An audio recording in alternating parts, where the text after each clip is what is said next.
a secret. Listen up. We've got to get in, grab the iguanodon, and get out before that asteroid hits. Let's roll.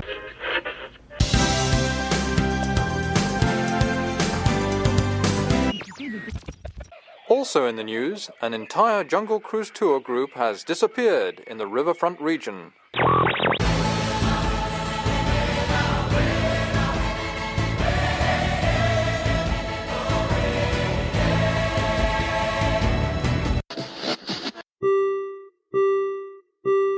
Ladies and gentlemen, this is our final boarding call and the doors will be closing soon. Please board quickly and safely. Our monorail will be departing momentarily. Thank you. WDW Radio, your information station. Hello, my friend, and welcome to the WDW Radio Show, your Walt Disney World information station. I'm your host, Lou Mangello, and this is show number 678. And together we're going to celebrate the magic of the Disney parks, movies, and more here on the podcast, my weekly live video on Facebook, community, events, blog, and more. Please be sure to subscribe to the podcast and find everything else at WDWRadio.com. Join me this week as we take a look at the history, design, story, and details of Guardians of the Galaxy Cosmic Rewind in EPCOT. We'll take a virtual walkthrough of the entire queue and attraction experience, share some of the many Easter eggs we found along the way, answer questions, and address concerns before discussing where this attraction ranks among Walt Disney World's best. Stay tuned for our Disney Trivia Question of the Week, where this week you can win a Guardians of the Galaxy Cosmic Rewind prize that you can't buy in stores, as it is a Walt Disney Imagineering exclusive item. Then stay tuned for more updates and your voicemails at the end of the show. So sit back, relax, and enjoy this week's episode of the WDW Radio Show.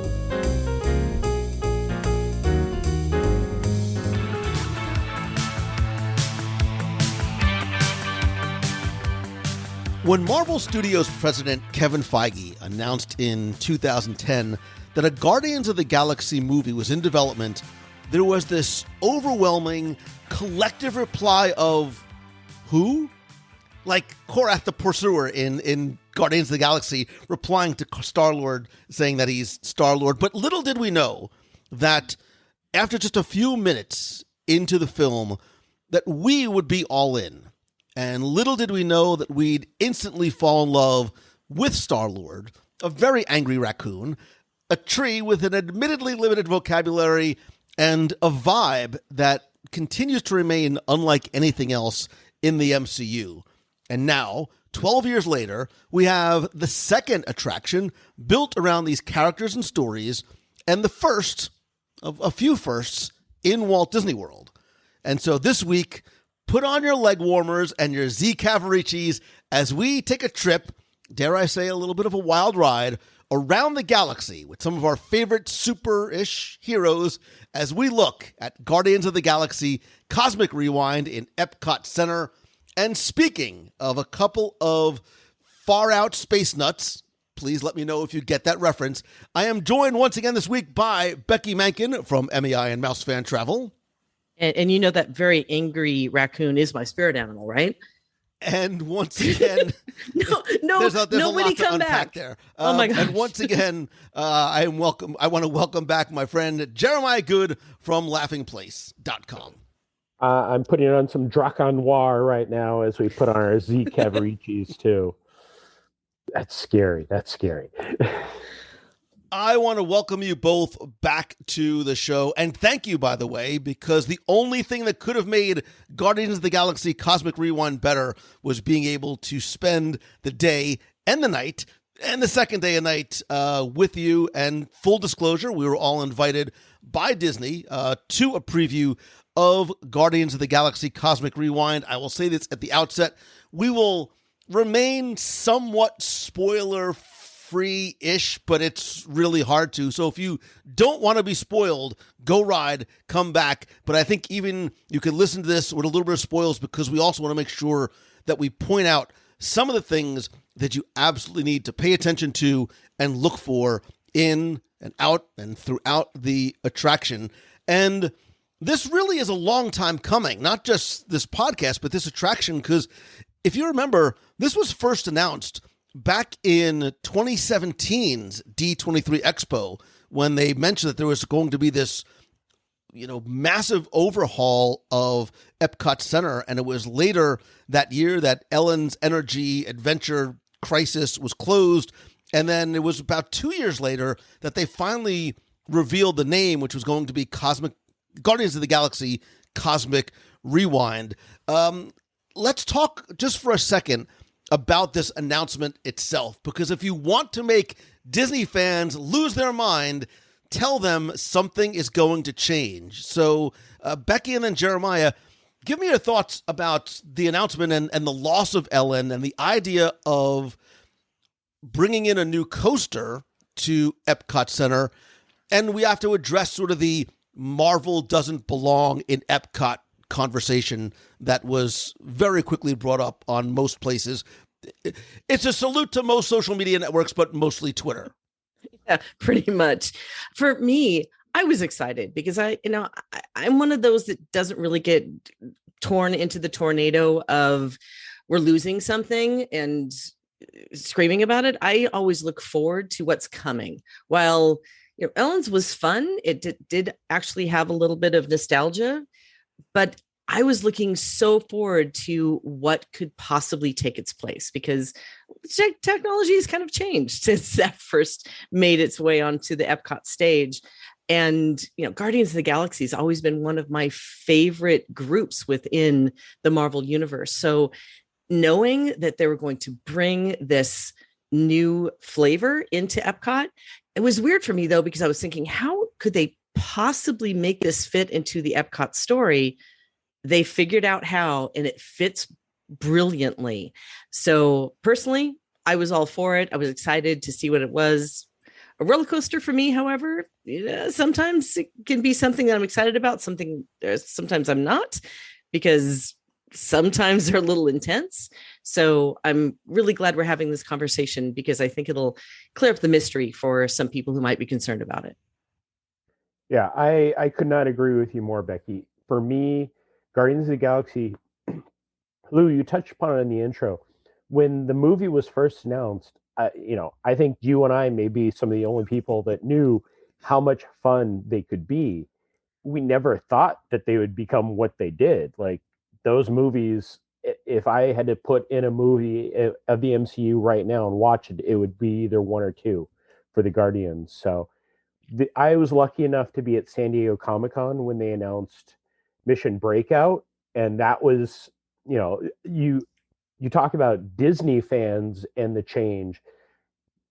San Diego Comic-Con had every aspect of fan there, and the overwhelming cheer coming out of Southern California, which Disney World fans and Epcot fans are, the diehards. But you say something's changing in California, you can almost plan for a riot right there.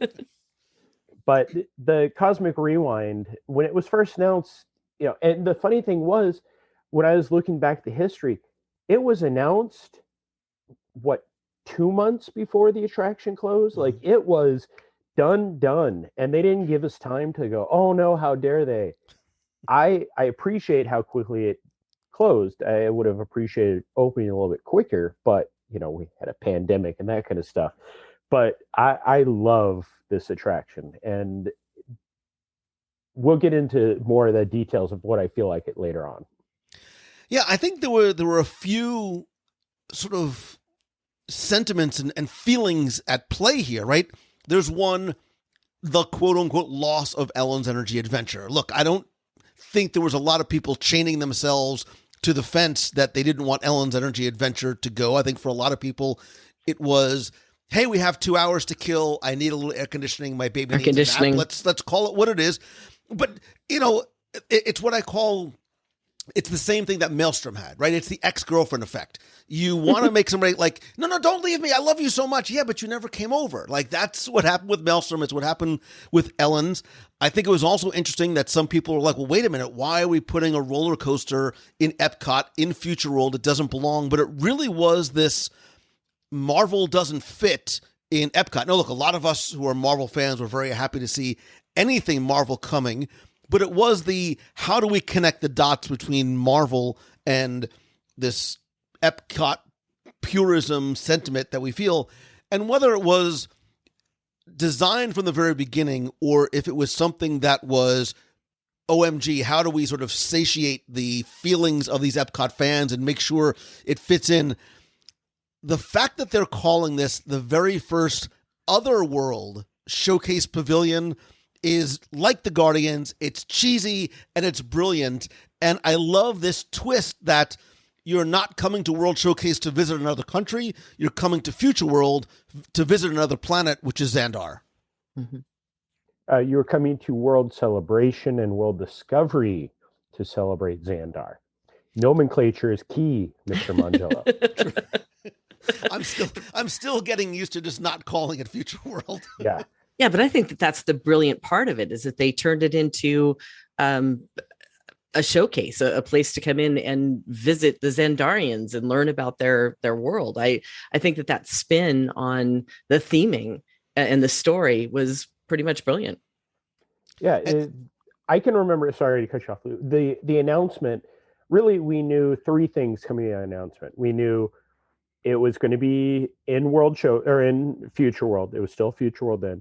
It was taking over Ellen's Energy Adventure, and the main reason behind it was Peter Quill, when he was a child, went to Epcot and loved Epcot. So, of course, it makes sense. And those things were all we knew. And I think going into it, that's all you really need to know is it just fits so perfect in that location. Yeah, it makes sense once you get into the attraction. And obviously, we're going to sort of walk our way through it. But before we enter into the oh-so-glorious air conditioning that is this pavilion, it was interesting to watch, especially being local, watch the building come together. And the same words continually be used for this show building, huge, massive, mammoth. Like, you cannot get a sense of just how big that show building is until you get next to it. And because it doesn't just take over the original Universe of Energy Pavilion, but in case you haven't missed it, there's this giant show building that covers more than 200,000 square feet. And the statistic that Imagineering uses is that you can fit 4 spaceship Earths inside this building. And when you get up close to it, and I know, Jeremiah, we had a chance to sort of walk into a very small section for a preview a number of months ago, and you even saw the size of those support structures, you really get a sense of just how large this building, and it pays off because of the length of the attraction, how long and large it really is. Yeah, when we walked in, I can remember the pure excitement of walking back there. And you really don't have a concept of how huge that building is. And one of the things that we experienced was the first day of this, or the morning of the event, they dropped this off and we had to walk underneath it. And just, walking, I feel kind of like I'm in New York for the first time, and you're walking next to a skyscraper, and you have to lean back and almost hold to look all the way up. And that's how that building feels to me. I was watching it as it went up. And of course, the paint on it to blend into the sky was amazing. But I usually come in from International Gateway. So I saw it from afar, saw the buildings, like, yeah, that looks pretty big. It wasn't until I first came in the front entrance of Epcot where you could see that building right next to Spaceship Earth and realize just how huge that show building is. And obviously after riding it, you realize why. Yeah, so I want to take you through, and I think this will help maybe if you're listening and haven't seen it yet. And it's so hard, right? Because I in a perfect world, you want people to see these things with their own eyes first, as opposed to watching a video. Although understanding too that videos help get you excited. But I do want to give you a little bit of an idea of what the queue experience is like. And I really do think it is an experience because there's a lot to it. And I want to talk about everything from the design to the story, and then to sort of this virtual kind of step-by-step walkthrough through the many elements, and then talk a little bit or a lot of it, because there's a lot, top 100 Easter eggs in the queue of Guardians of the Galaxy. And as soon as you walk in, you get the sense that the first thing I thought was I almost got this feeling and this vibe of like Test Track in terms of the modern lines, the color, the lighting. And one of the things I find interesting about the queue, and again, as we sort of break it down section by section, is this integration of queue areas that you walk in, sort of the line areas, and then these, for lack of a better word, like it's like going to the doctor's office. Like there's the first waiting room, and then the doctor will see you now, and then you come into the second waiting room, and then you go to the third, and then finally you see the doctor. That's sort of how it is there. But the thing that strikes me most, and the thing that I can't wait to touch on too when we get to some of the Easter eggs, is the love and the respect and the acknowledgement of EPCOT. Jeremiah, you touched on this idea of Star-Lord visiting EPCOT as a kid, and why this all sort of ties in and makes sense. And we'll talk too about the villain that we are first introduced as we go through this. I'm also going to touch on I have one issue, and we will get to it, and I'll see if the two of you agree or saw or felt the same thing that I did. Give me first your thoughts in terms of when you turn that corner, when you first walked into the first section of the queue, and we'll talk about the Galaxarium, what your initial impression was, Becky and Jeremiah. Honestly, it did have that modern line. It was sleek. It's very shiny because, of course, that's what you think of when you think about going into outer space for some reason. But honestly, the first thing I thought of was, is it going to be a laser light show for Pink Floyd or something? Because it really did have that whole planetarium type feel to it when you first walk in, and you are immediately drawn to the projections that are happening above you. And I do love the design of it that just has that sweeping ramp that circles its way up as you make your way through that initial room. But that's on, you wanted honesty. That's exactly what I thought. Is it somewhere along the line, we're going to have a laser light show? For me, I have a couple of different thoughts on this one. Initially, when you walk through that door and how you were saying you feel the Test Track, I almost felt more of a universe of energy feel with that wall right in front of you. And, right. And one of the things, Mac, the person who was traveling with me, I'm pretty sure almost every time we walked in there, when I walked in, I wanted to go to the left because it's essentially the old entrance where you walk in and you can go left or right into the old pre-show area for Universe of Energy. So I'd always keep going left because nobody ever went to the left, as the old story goes. And I would run into the wall. I didn't literally, well, I may have literally run into the wall once or twice. But when I turn the corner and you see the Galaxarium, and Lou, did you get a chance to hear much of the audio in that area? So I did, and I was going to touch on that because not only is it it's like a 30-minute long loop. Yeah, 32 minutes is what the Imagineers had said to us. And I was only able to sit there for about 12. So I just wanted to make sure I wasn't going to jump to one of your Easter eggs right away. For me, and both of you may have this feeling also, to me, it was almost Tron Light Cycle Run type feel to it, how the modern lines. And then the other thing, what really hit me almost more than that, is the images. I'm a huge World's Fair nut. So I look at the 64, 65 New York World's Fair and the Ford's Magic Skyway, which just so happened to be where the dinosaurs originally came from. And that queue had wound around and you saw the different scenes. To me, I never got a chance to see the original queue, but the photos I've seen, it almost feels like that's what they kind of based it off of. And now I wish I could go back and ask Imagineers, like, was this one of your inspirations? But the Galaxarium, just beautiful with the winding curves and everything. And of course, the screen, which will now go into Lou's Easter egg talk. Well, and I think it's a really smart, and I love sort of the connective tissue from Ford's Magic Skyway, because there is a lot of there is going to be a lot of those Easter eggs and things like that in there. So you almost have to believe that it was deliberate. And the reason why you're in this planetarium is it helps to set the stage, not just visually, but in terms of story, because there is this Xandarian supercomputer called the World Mind, which provides the narration in this 30-minute long loop, which takes place in this screen above your head like a planetarium or like Flight to the Moon, Mission to Mars.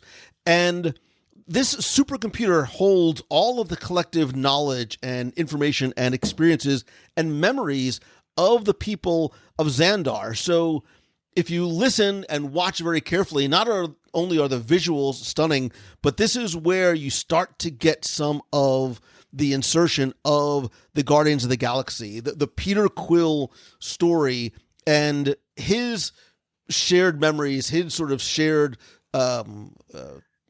time that he spent in EPCOT Center. I'm really glad that you guys are filling in the blanks, because every time that I went in, I didn't get the audio. They had it shut down for different interviews that were going on. So please keep talking about it, because I got just the visual, watched the sequences that were going on. I did hear, though, that loop was going to be 30 some odd minutes. Yeah. But like you, I stood there for a while, caught it for a bit. There was no audio, so just kept on going. No, it was one of those things. When we walked in, I was lucky enough to be one of the first people. Everybody's kind of going in and doing different things at the media event. I asked Riley, I was like, can we go on? And they said, oh, absolutely. So cut right in and stood there for a couple minutes. But then later in the night, when everything was back to normal, I probably stood there for about 25 minutes watching that loop. And they do an amazing job of explaining World Mind and getting the Peter Quill touches. Like World Mind talks about how Peter was teaching her things. And it plays on those little puns of, Terran talk versus Xandarian talk. But that was one of those things, like, I'm ready to be in that queue, at least in that area, for an extended amount of time to watch it more.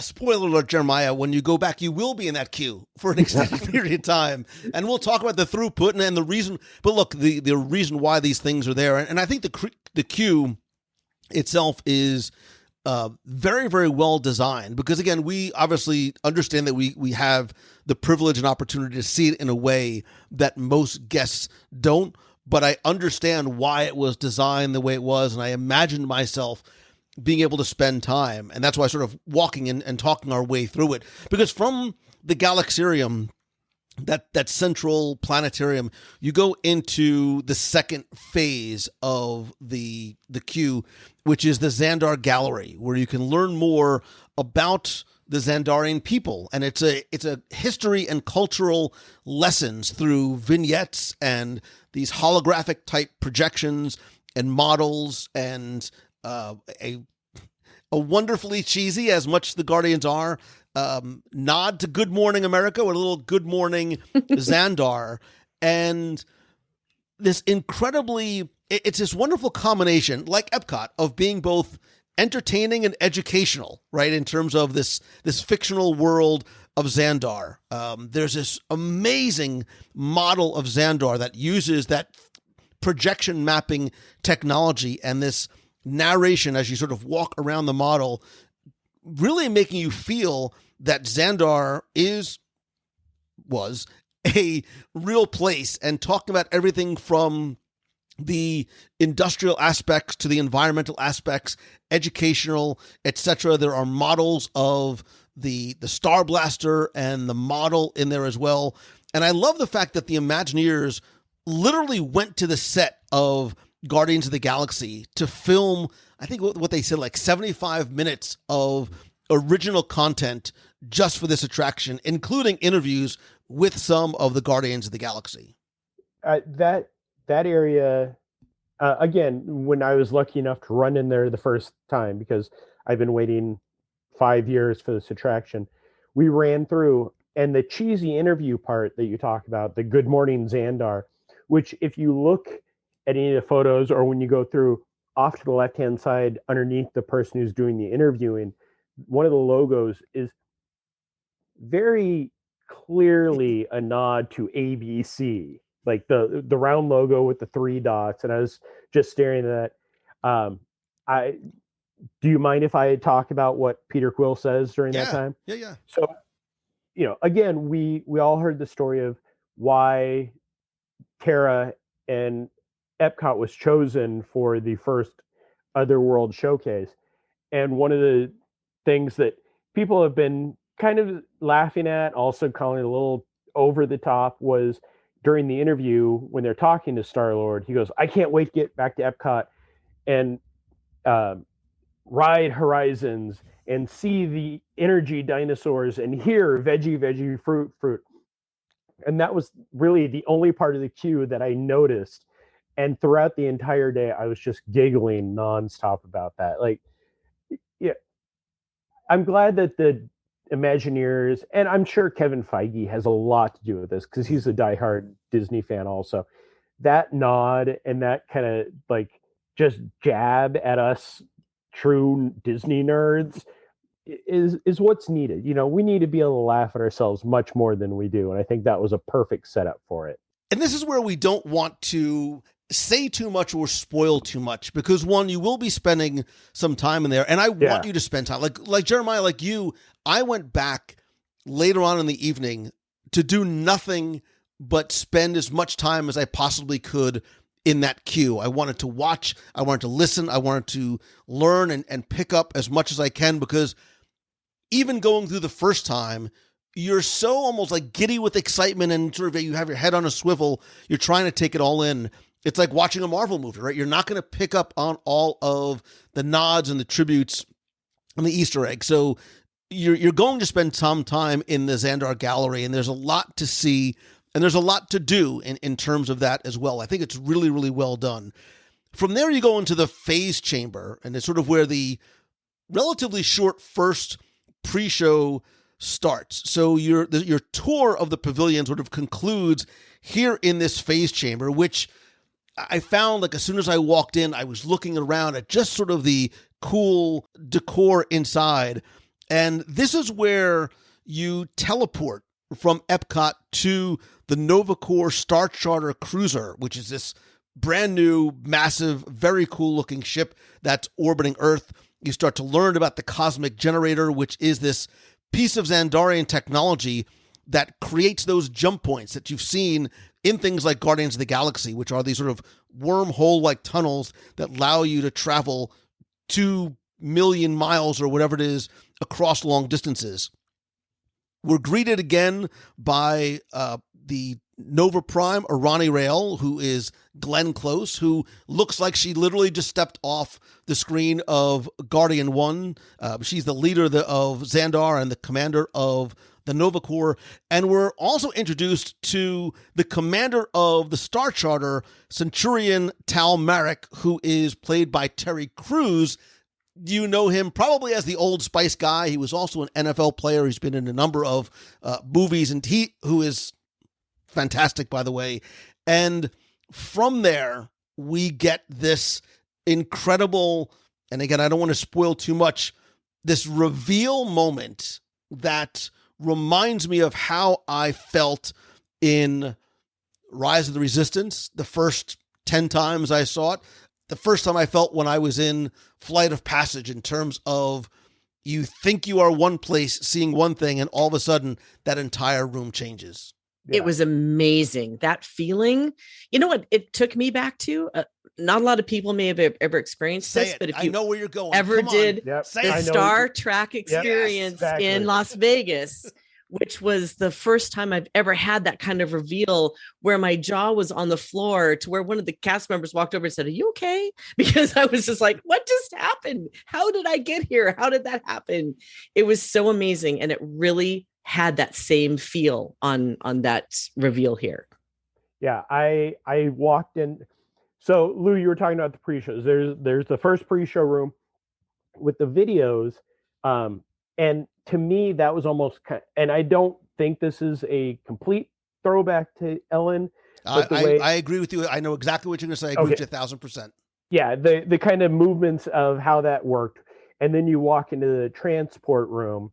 And as I walked in, I just kind of paused and I turned to my friend. I'm like, this is the Star Trek experience. Like, this is exactly what that is. Yay! Happened.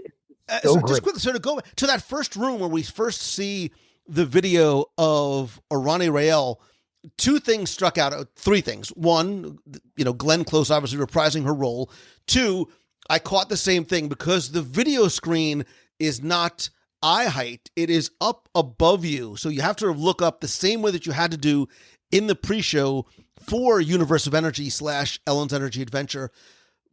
But the other thing that struck me here too was the technology, because it was almost this dimensional effect to the screens. There was almost a sort of depth of field, not quite this sort of off-putting 3D, but however they designed those layers of screens, almost like, a modern multi-plane camera, really, really paid off well. And the quality was exceptionally high, unlike Ellen's.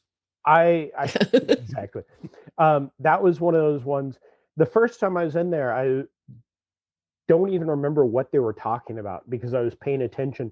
And it does look multi-layer. And then when they talk about the Big Bang, again, definitely screaming back Universe of Energy time, and how her head would jump from side to side. I just kept wanting her to go talk about somebody's hair or them being late at one point, just for that nod. But that room, for a pre-show, that is probably one of the best pre-shows that I can think of. I mean, yes, Rise of the Resistance, that room has something, but this one, to continue the story and to keep everything going at a steady pace, just very fun. And of course, the comedy is there.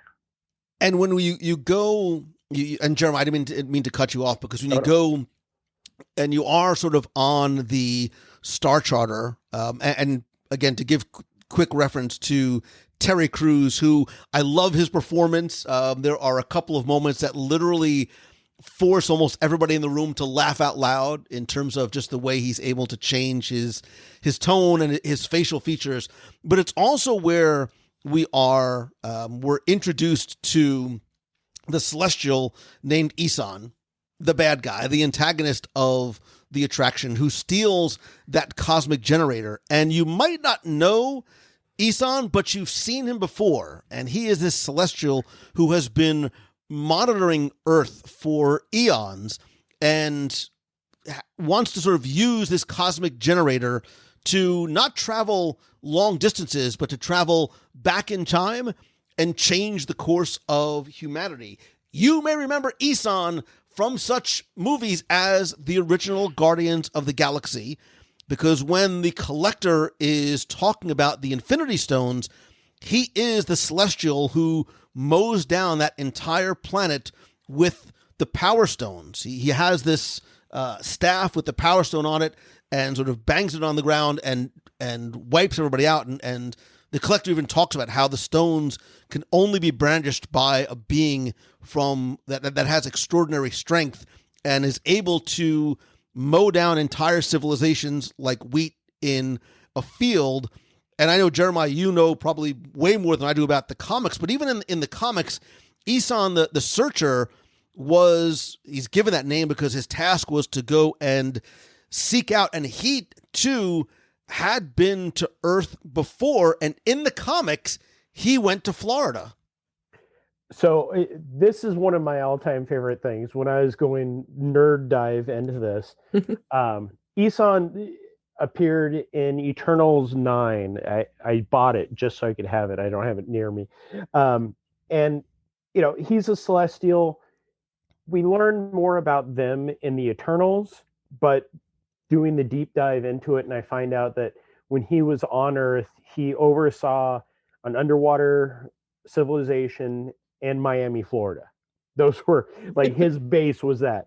So when later in the day, I had a chance to talk to some of the WDI folk, and I was asking them different questions. You know, those times where you get lucky and you get to talk to the man behind the curtain and just they'll share everything with you. And I say, so was it you guys or was it Kevin Feige marveled that said Isan because of his tie to Florida and Miami.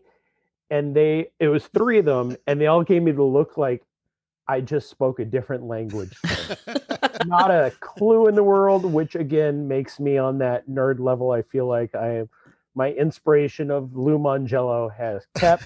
I out nerded a WDI group, so I'm good. I love that. I heard the nerd alert go off. I didn't realize it was you that was setting it off in the queue. Because those poor Imagineers are like, come on, dude, just go ride the ride. Like, yeah.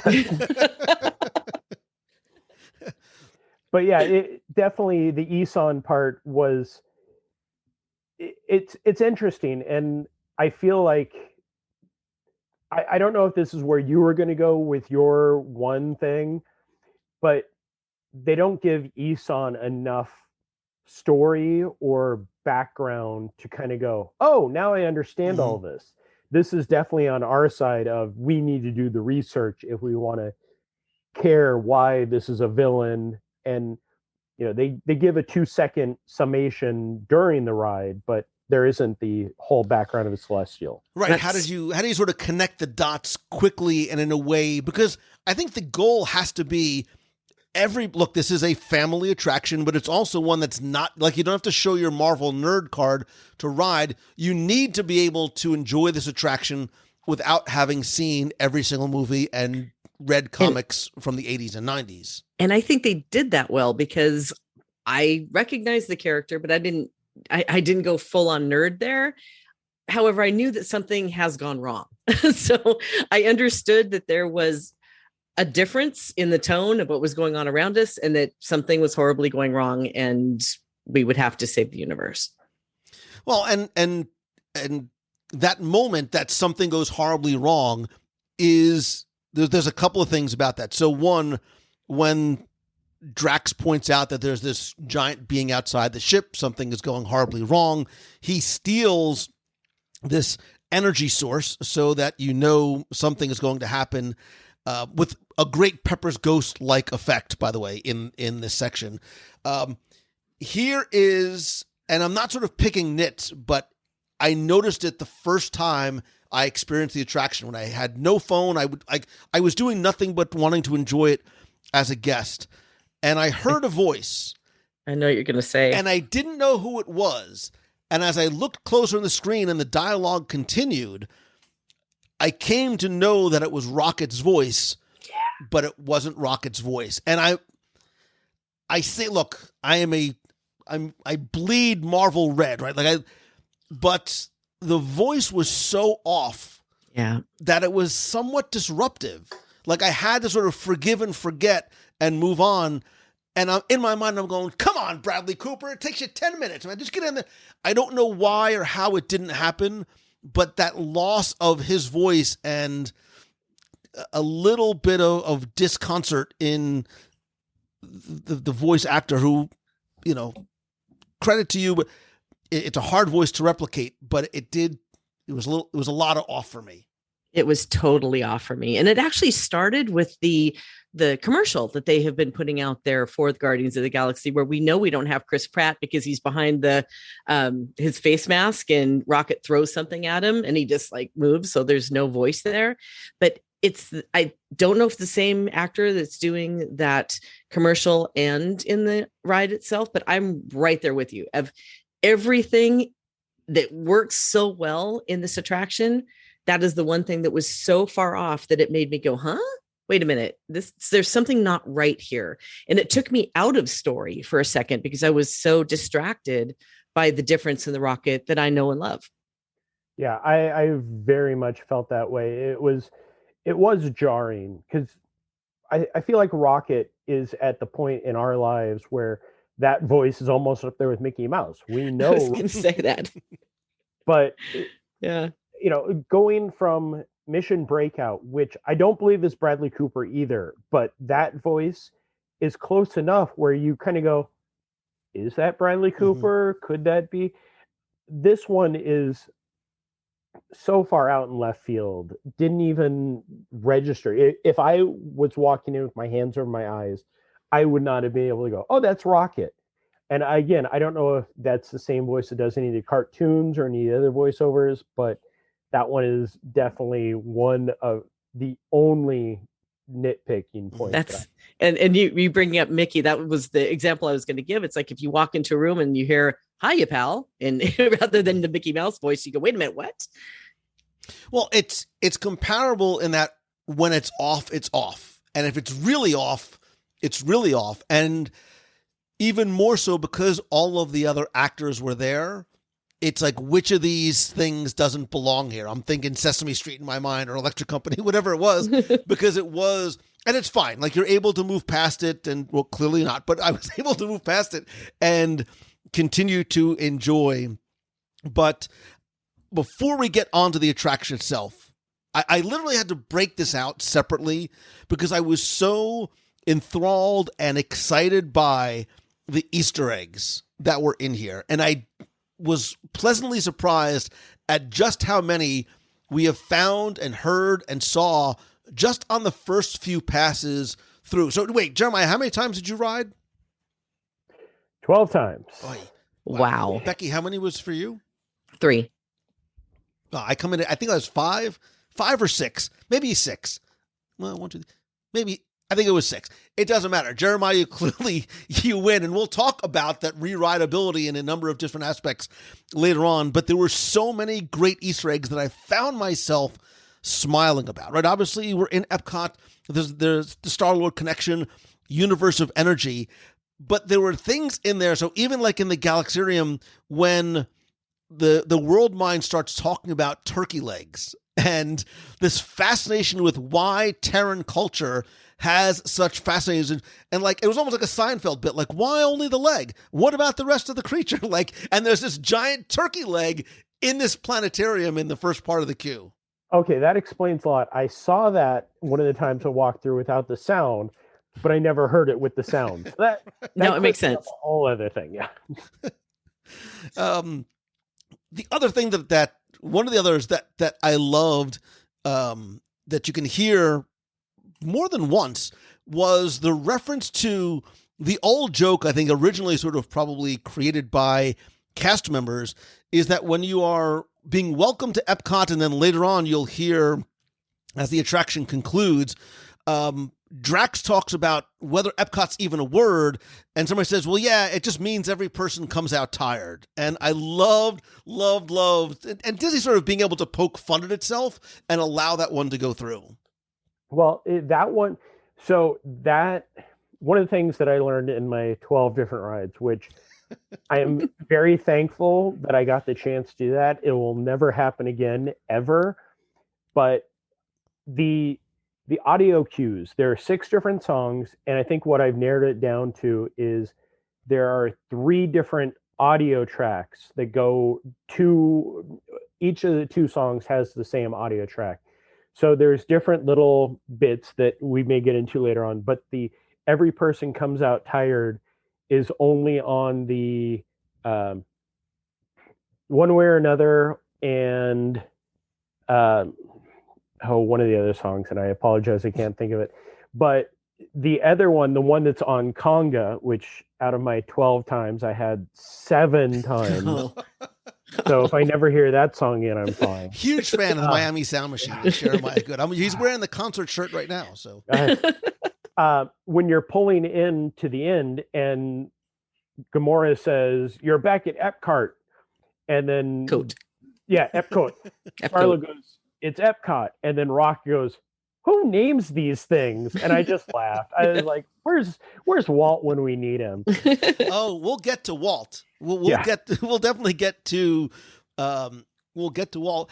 One of, as long as we're talking about music, there are some great musical Easter eggs in here as well. You mentioned when the Guardians were being interviewed on Good Morning Xandar, and Star-Lord talks about how he can't wait to get back to EPCOT because he wants to ride Horizons and the dinosaurs from Universe of Energy and Kitchen and Cabaret. And I love the fact that he mentions Veggie, Fruit by name. Yeah.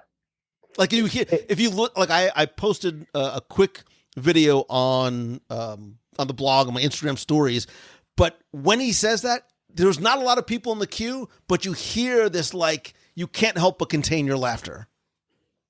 I think that's one of those songs, there are many things in Epcot's history that it takes a nerd level like us to catch, or something like Veggie Veggie Fruit Fruit that I think anybody that has ever listened to any Disney music knows that song. So that's the tie that's going to bind every Disney fan, nerd, uber geek like us together. I'm so bummed because I'm hearing all this wonderful stuff and I want to go back now because all the things you're talking about, the audio was off every time I went through the queue. So I didn't get to hear any of this. So now I got to go back. And we'll talk about things like lightning, but this is why you have to go and spend time in the queue.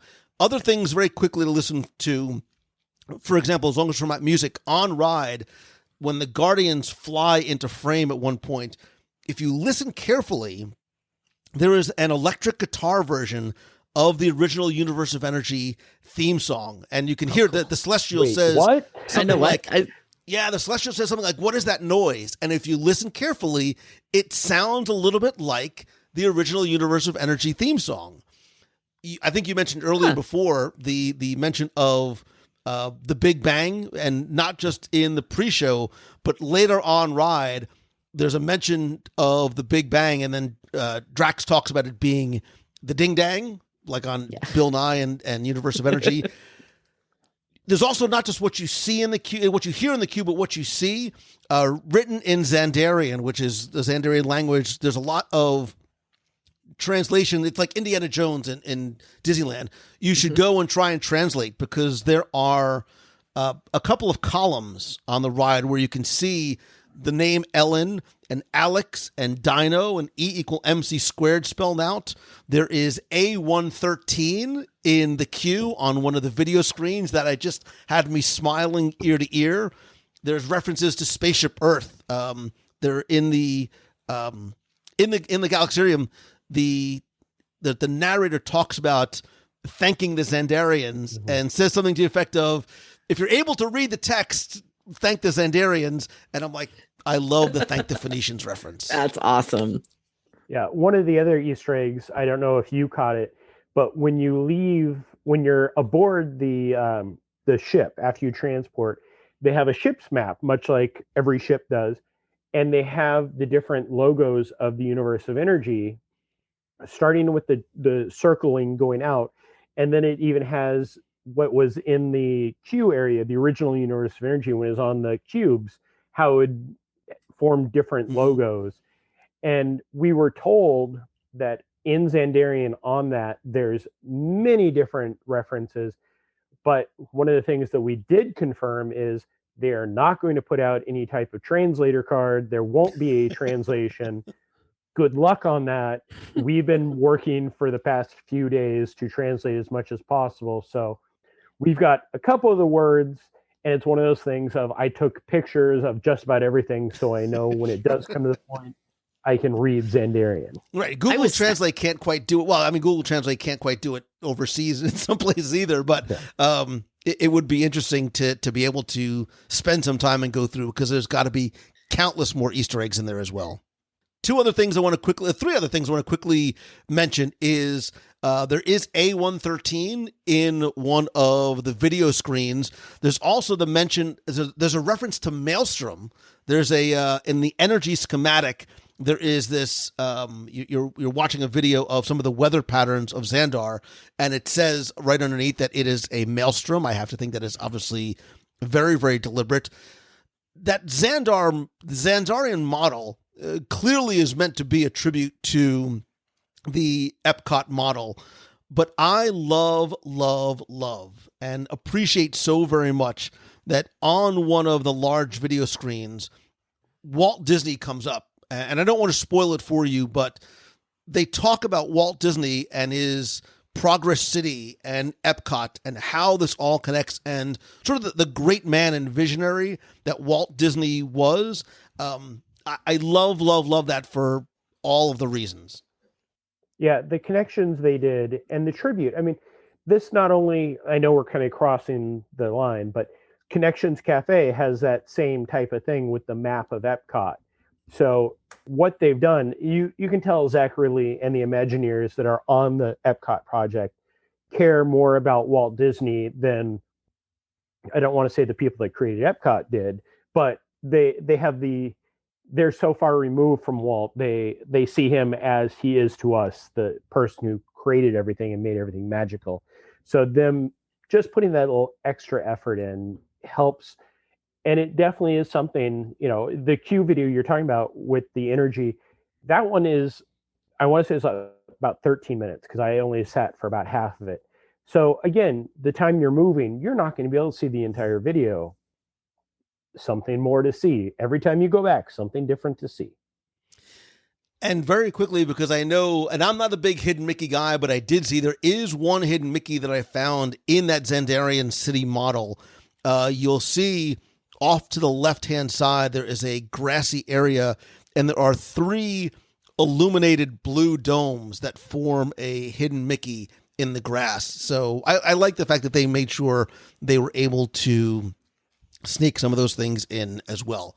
All right, let's talk. I want to talk about the on-ride experience, because this is obviously, and we'll talk about hopefully we've convinced you that even if you don't want to do the ride, you at least do the queue. But in terms of the on-ride experience itself, in terms of what to expect, the first thing I noticed was the 2 identical load areas, which obviously gives the opportunity for a lot of throughput. We don't know how many guests per hour, but I know, Jeremiah, you and I were talking about, and I think that you were told that at any one time there's 10 trains or so going on at once, and I think each train carries 20 people, or is it 20?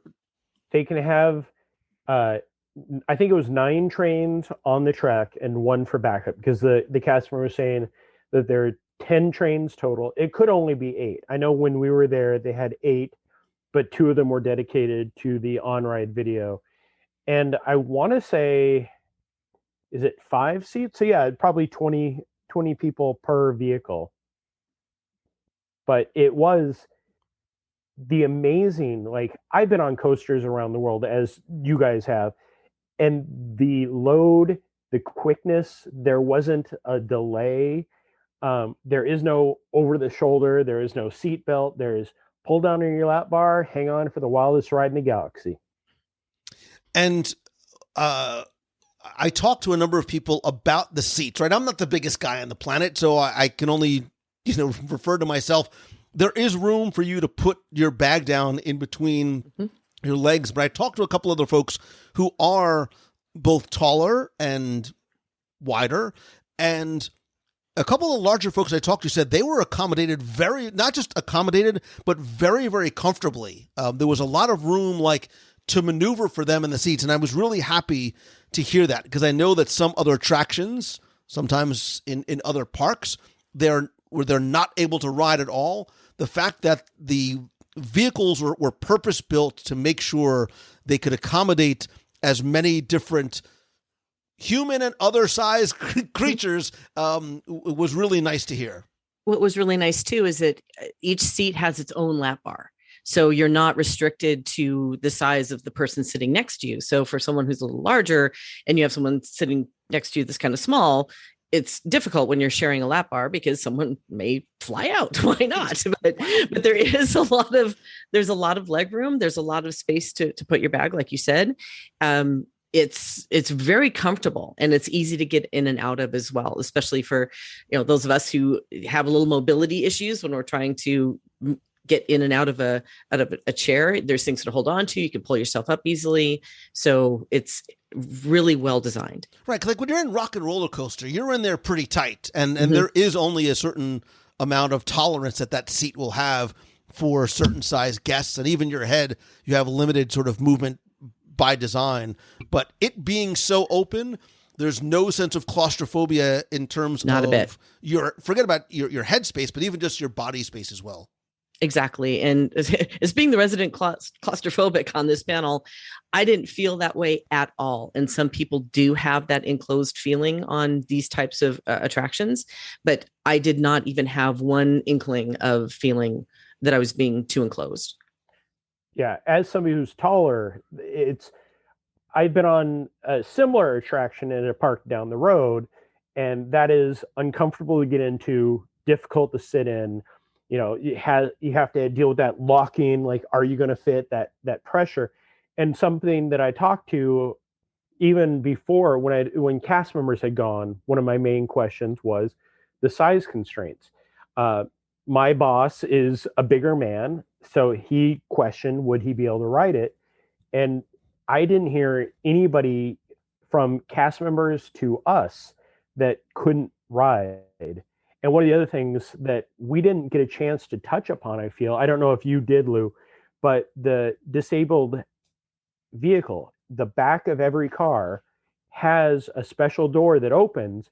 So if a guest can transport from a wheelchair or an ECV, they can get right on this ride. It's not going to be one of those, oh, you have to go through 20 steps to get in. It's door opens, you climb in, you're on, good luck. Good luck. Gracious.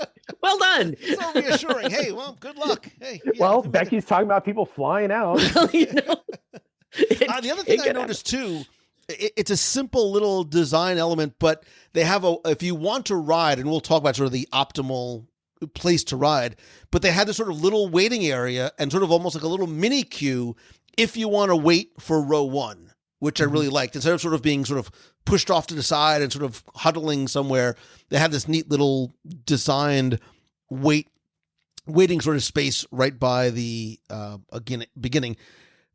But you notice from the outset that this is very different. Remember when this was called, Imagine originally called this a storytelling coaster.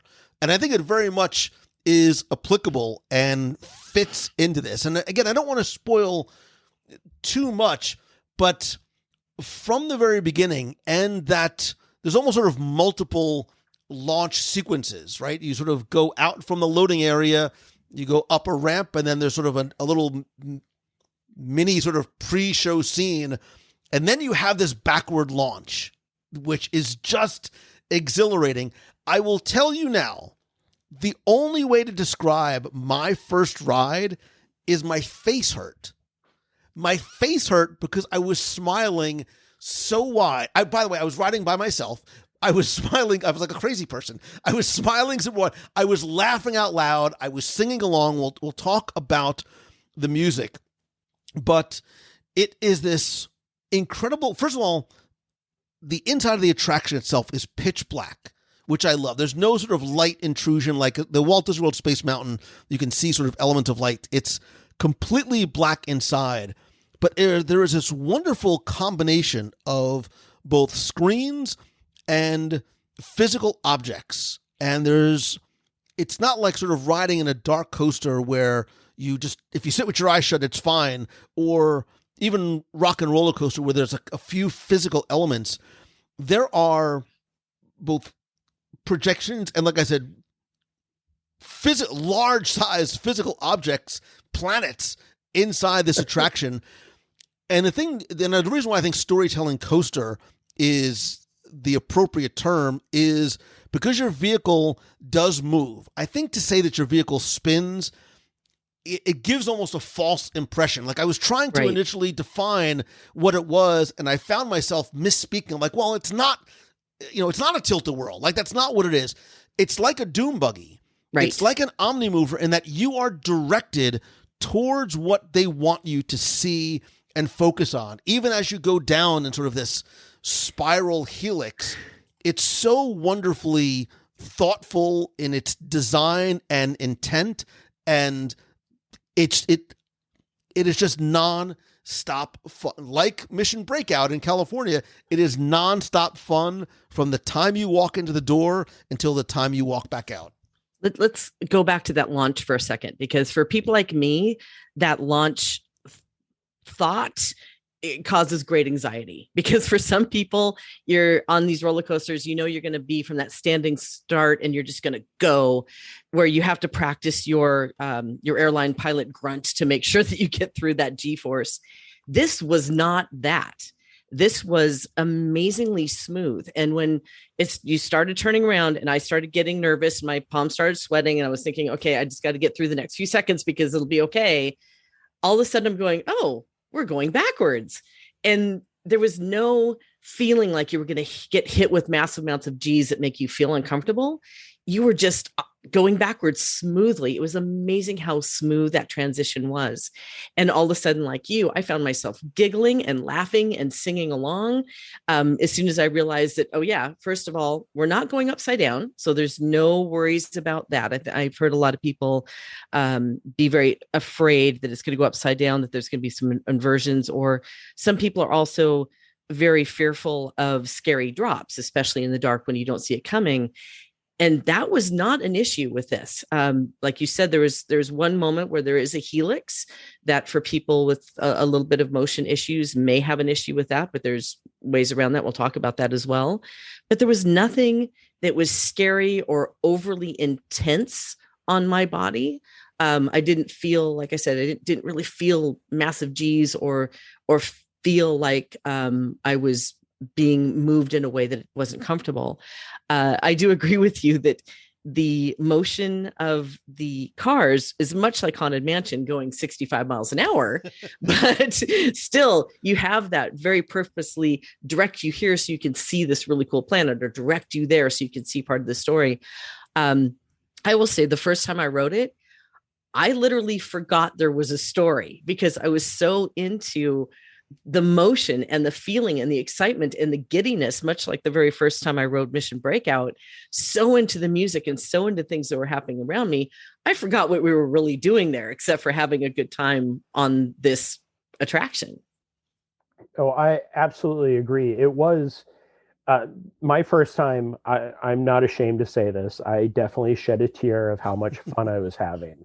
It really is just overwhelming joy. The launch, as you guys have said, you don't really feel the launch.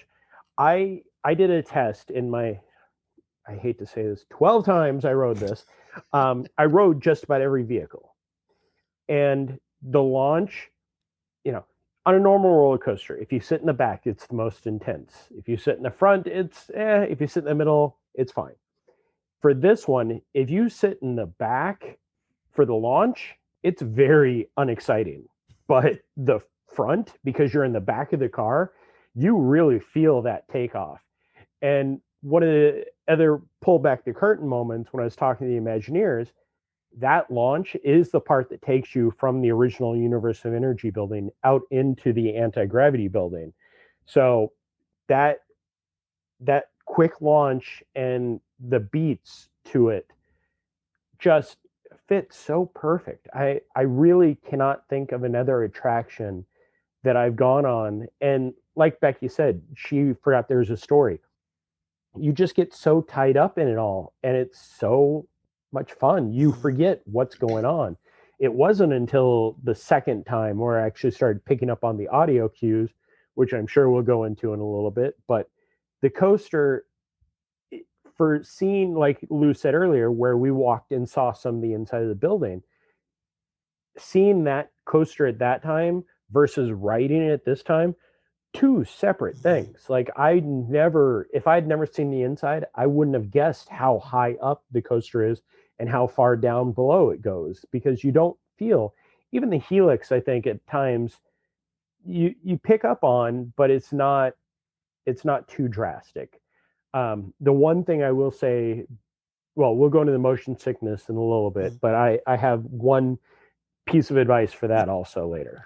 Yeah, and I think we sort of need to I think it's very important to touch on the intensity and the potential for motion sickness, because I know right out of the gate, there are people who have motion sensitivities, get motion sick, or just, a fear of the unknown and afraid of getting sick or afraid of what this might be. I think, again, Disney being very purposeful in calling this a family thrill ride, trying to sort of allay some of those fears that, yes, kids can ride, families can ride, and it probably isn't as tense as your fears may be telling you. I think you both used the word smooth. It is an incredibly smooth attraction, which I cannot say for things like the Matterhorn. Like, I have a real tough time as I'm getting up in my years riding Matterhorn because it's such a rough ride. I think it's less rough than things like Space Mountain. I think if you're able to ride Expedition Everest, you'll have, now again, your mileage may vary, right? Everybody is unique. It's a very subjective thing. But like you said, Becky, there's no upside down. There's no inversions. The spins, for lack of a better word, are slow and they are smooth. I think knowing where to sit might help you. I think, Jeremiah, to your point, being in that back row is more intense for most of the ride, just not that initial launch. I think the middle is probably your best overall place to be. I think row 5, row 6, not just for the launch, not just for the motion, but even in terms of what you will see and experience on ride and sort of where your view and periphery might see. In terms of actually the motion sickness, I cannot speak to it as someone who calls themselves or considers themselves very sensitive to it. I only want to help you judge for yourself. What I will say is that I found myself only being able to ride maybe 2 times in a row before having to take a break. Like I just started to feel that little bit of sensitivity, motion, dizziness, whatever you want to call it, in my head. I did find the trick later on was to try and not allow myself to keep my head on a swivel, but to focus forward at all times, which is very difficult to do because there are things that you want to see.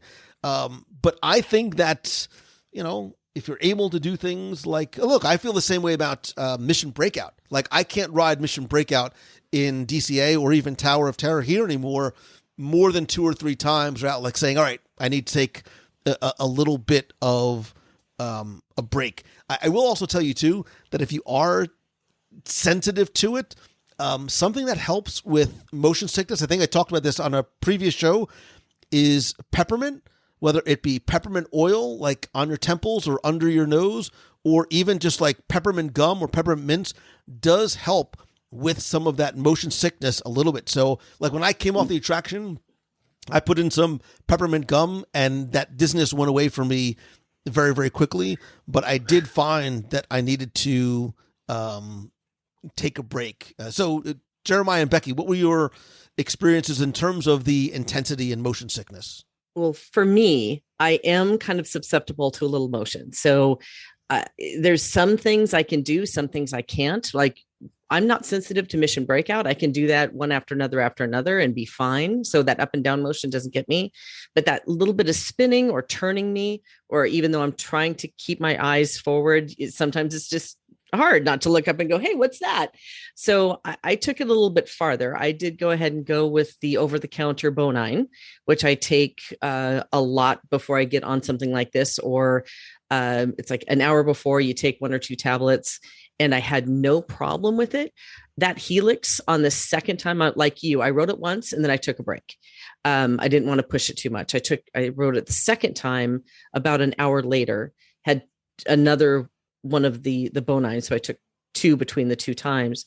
The second time, that Helix did kind of get to me. I could feel just a tad little bit of a headache coming on from doing that. So before I did it the third time, I waited till later on in the evening before I did that third one. So it does have, like you, as I get older, my body just can't take it like it used to be able to, where 20 years ago I'd be like, yeah, let's ride it for the 77th time, let's go. That didn't happen for me this time. Otherwise I would have been right there with you, Jeremiah, and riding with you for the 12 times or more. But I loved it, but realized for my, maybe that little bit of a headache is telling me something, I should probably back away. So to your point about the family coaster, it is like 42 inches to get on the ride. And I could see this being really well received for those kids who can easily do these coaster experiences. And, your mileage may vary. Some kids aren't going to this is not going to be for everybody, obviously, if you do have that susceptibility to motion. However, they've done a great job with it. And a lot of people do come back with that feeling of, yeah, I can't do Matterhorn, so I can't do this. No, it is so smooth and so easy. And you can breathe through the entire thing with on Matterhorn. I feel like I'm, being jarred right and left, and my neck is being thrown around. And I didn't feel it on this at all. So I think it's really worth trying once with precautions to see if you can do it. And then, don't do it again if it doesn't fit you. And I think one important takeaway, and I will sort of speak to this as an absolute, one thing you cannot, should not, must not do not, under any circumstances, drink around the world and then go ride Guardians. Yeah, that is not going to work well for anyone. I didn't even have lunch beforehand. I decided I didn't eat. You guys all sat down and had lunch. Yeah. I'm like, here's me and my ginger ale over here, just in case, because I didn't want to. That's something that didn't need to have pictures taken of it. I ate lunch and then did ride. Just to that yes, point, you did. We ate lunch with Jeremiah too, and then did ride, and I was fine. Like I didn't feel anything. Yeah, I probably could have been fine, but I just didn't want to. Didn't want to tempt the fates there. Lou, is this where you want to announce your newest sponsor for WDW Radio, York Peppermint Patty? I will say this to no end. I will do anything ever, even if I know that I'm going to get sick. I will push myself. I was that person after Mission Space opened when they said, whatever you do, don't lean forward, don't look around. And I'm like, hang on. Okay, there we go. I'm fine. One of the things that, Lou, you really talked about is the not focusing or just focusing on forward. I know the person I was riding with, he is also a coaster person like me and can do everything. After his third time, he's like, I need to take a break, because what he was doing was trying to focus on everything around, the stories, like, oh, wait, the ship's here, now it moves over there. And yes, if your head is focusing to the right and your body is moving to the left, something's going to go wonky in the middle. And, like I said, 12 times, I didn't have a problem. I talked to one person who his first time, and he is not a motion sickness person. He got off, he was done. He did it one more time later in the day to see if he could do it. He's like, nope. One of the things that the listeners, I'm sure, like, oh yeah, sure, like we will ever be able to do it back to back to back. I was going to say, right, like what we're talking about was never going to be able to happen. Yeah. So we understand it's special circumstances. But I think, Jeremiah, it helps understand what that intensity is like. Oh, absolutely. By being able to do it over and over again. Yeah, one of the questions that I had for everybody who had ridden it prior to the event was, where would you rank it on the coaster intensity of Walt Disney World rides? Walt Disney World rides have, for me, the most basic coaster. The best family is Snow White and Seven Dwarfs Mine Train. The top is Rock and Roller Coaster. From top down, it's Rock and Roller Coaster, Everest, Space Mountain. Then I would put Cosmic Rewind, because it is smooth. And then you get in like Big Thunder, Slinky Dog, and Mine Train. So that's kind of how I ranked it. It's right in the middle. It's not the first coaster for the kid, but it is definitely, you're working your way up. After you've done Big Thunder and Slinky, this is where you move on to next. I think that ranking is really helpful, Jeremiah, because I think it sort of gives a framework and context for where this fits. And you have to determine for yourself where you are on that scale. Because I think, too, they're like, well, it's in the dark and I can't see anything. And I'm fearful because I don't know what's ahead. I didn't find that to be an issue. It was just sort of the motion. But I think, again, we keep talking about smooth being the word. And I think that is the operative element. I also think, too, that there's something else that plays into the positive accessibility of this attraction is we mentioned how it's nonstop fun, which is not just because of the coaster aspect. It is very much an elemental part of this experience. It's the music. Absolutely. It is the music. And the song choices, the 6 song choices that they made, it almost is like you feel like they were written for and on the attraction because of those beats. And the 6 songs are September by Earth, Wind and Fire. That was a late 70s song, which I love. The Tramps' Disco Inferno. Jeremiah's favorite, Miami Sound Machine's Conga, which is from the mid 80s. I didn't get it, but I love Everybody Wants to Rule the World by Tears for Fears. Flock of Seagulls, Where Are You Now, with Iran, and Blondie's One Way or Another. Again, these songs range from the mid-70s through the mid-80s. It is right in my wheelhouse. I love this music and this time period.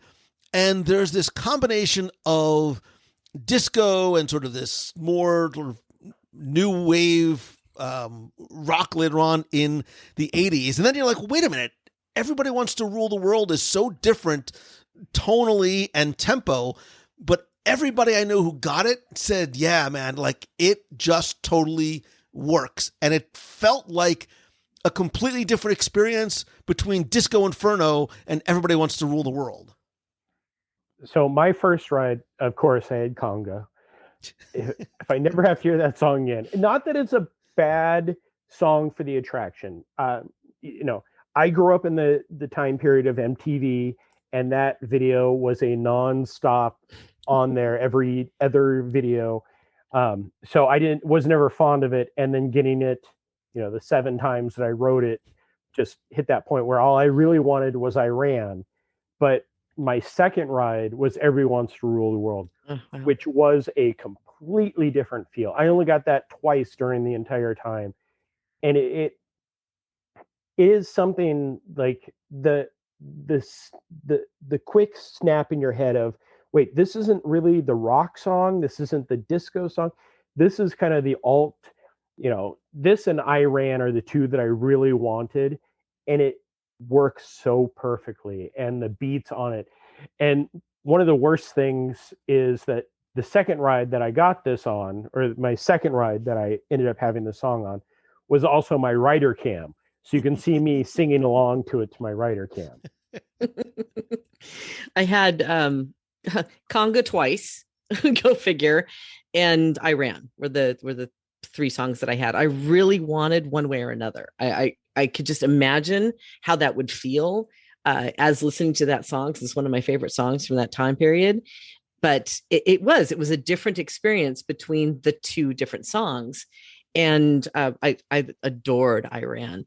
I would say that when I went through it for the first 2, it was almost like the audio, or maybe it's my hearing, I'm not sure, but the song was maybe a little higher than the narrative. So especially the first time, I could barely hear what the narrative was going on behind the songs, but in a way I didn't care because I was so into the music, which makes you want to, much like, again, Mission Breakout, you want to get off and get back on to get a new song, which is such a great part of that experience to begin with. Again, it's a party and a ride. You get on there, you realize how smooth it is. You then just get into the music and the people around you who are giggling. It is an experience from beginning to end, and the music is definitely a huge part of it. So what I love, and if you really pay attention, or if you were around the same age as me and you know the lyrics to these songs, I love the fact that not only do the song beats just sort of feel like they match the story beats of the attraction, but if you listen really carefully or pay attention carefully to the lyrics also sort of tie the choices by the Imagineers in these songs has to be intentional, because the lyrics also sort of correlate a little bit to the attraction itself.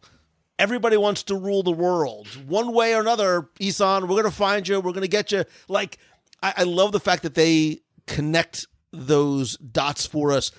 And one of the things that the Imagineers mentioned was that they literally went through like 100 different songs, and a lot of the songs that didn't make the on-ride playlist are actually found in the exit corridor. So your exit music is going to be. Oh wait, going back to Easter eggs.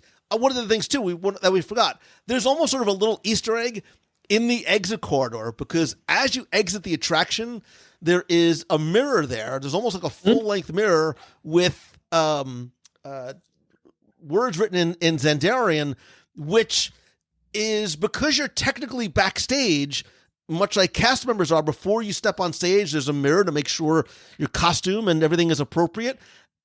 I think that tribute is almost really more for the cast members to acknowledge, to be acknowledged in the attraction. Jeremiah?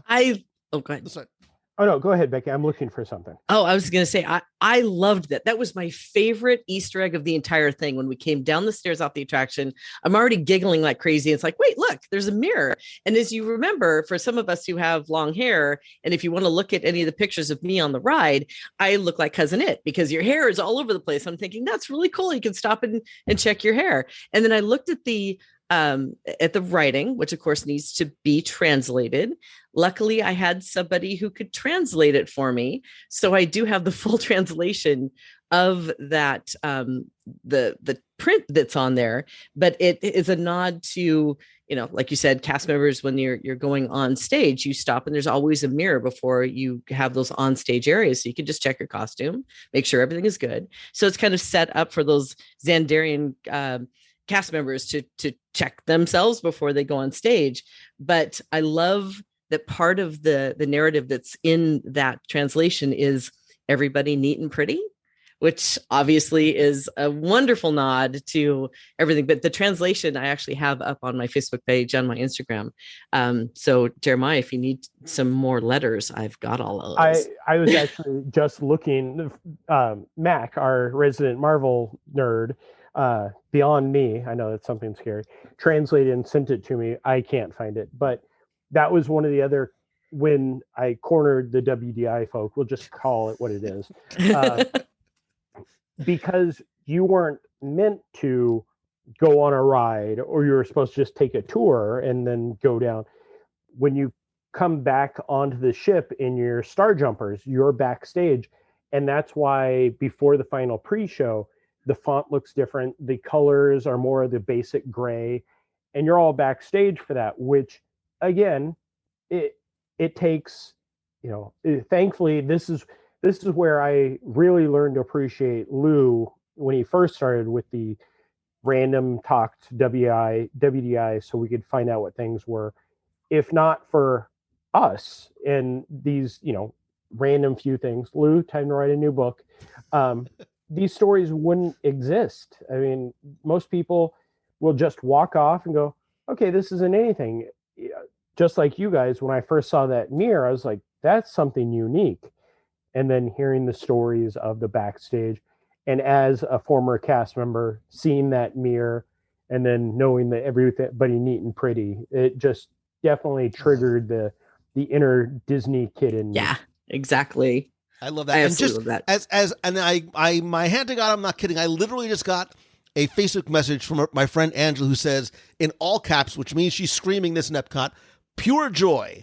OMG, that was amazing. I'm sure she's referring to Cosmic Rewind and not the waffle in the cafe, which we will get to on another show. But I also have another message from Imagineering, and it's specifically for you, Jeremiah. It says, come on, shake your body, baby, do that conga. I know you can't control yourself any longer. Come on, baby, shake your body. I know you can't control yourself any longer. Do it. Thank you so much. As if you didn't get it enough time. But this is, again, it goes to that rewritability factor, because now it's a quest for fun. It's a quest for, I want to get this song. It's the same thing that we have over in Mission Breakout, and just works so very well. Yeah, one of the things, I made a joke early on that I was going to write it 20 times. As the day started to go on, I knew that wasn't possible because work. But by the end of the day, I just wanted the other two songs. That's all I really cared about. I ran and Disco Inferno, and I'm not even a big Disco Inferno fan, but that, I feel like that will be a different feeling than everything else. But Iran was the one that I called out as, this is the one song that I want. So can I ask a question for those of you who did 12 and or many more than I did? So are the audio tracks, the narratives, are they different for each song as well? I think you alluded to that, but I want to make sure that I know that. So because I couldn't hear them. There are 6 songs with 3 audio tracks. Okay. The Conga and Everybody Wants to Rule the World,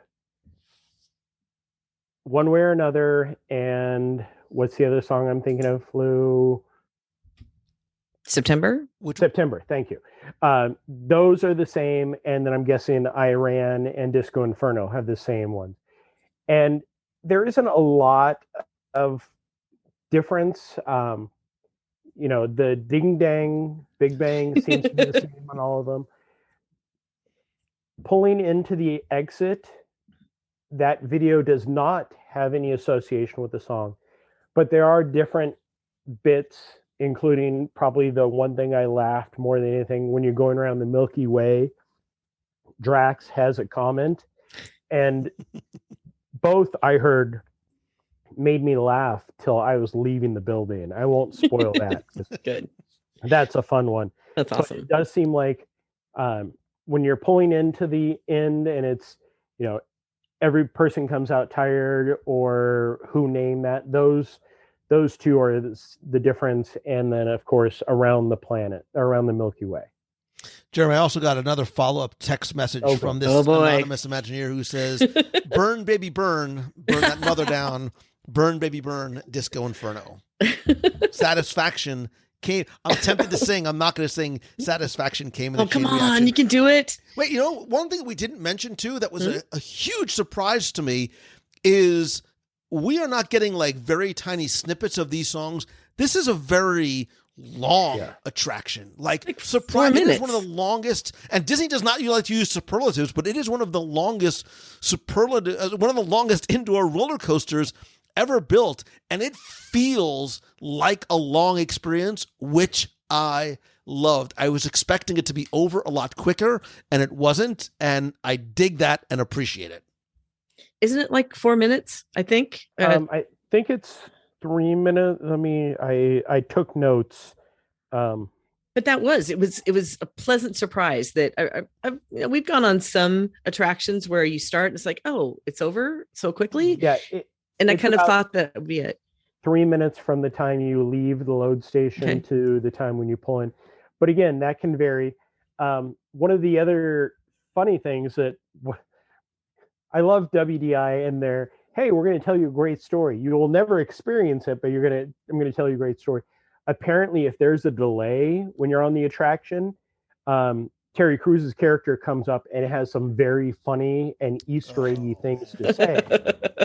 So now we want it to break down. Is that what we're saying? I was on it and we launched. And as we were launching, for some reason, the audio on the delay audio was still playing. So I'm like putting my head down next to the speaker, trying to hear anything. Couldn't. But, again, this attraction has it all. I don't think there's a single bad part of this attraction.